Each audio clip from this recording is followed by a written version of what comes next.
The Nigerian Economic Summit Group has sought for increased participation of women in politics and agricultural sector to accelerate the achievement of the Sustainable Development Goals in the country. The Deputy Director on Policy Innovation Center of the group made this known at a news conference on the maiden edition of the Policy Innovation Center's Gender and Inclusion Summit GS22 in Abuja. She said the forthcoming November 16 summit with the theme Connecting the Dots for a Gender-Inclusive Society would provide a platform to explore transformative ways to improve inclusion, equity, and foster gender-responsive governance in the country. We recognize it's an issue.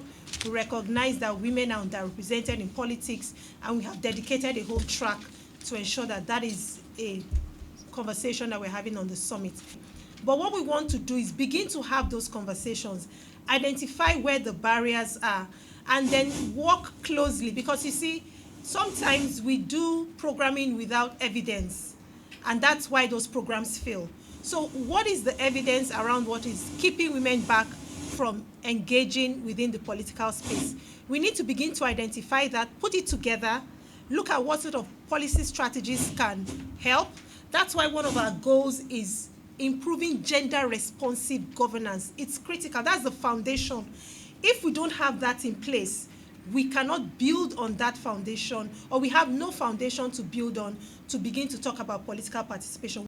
Mr. Laoye Jayola, the group's chief executive officer, said women were disproportionately affected by unequal treatment on the basis of gender.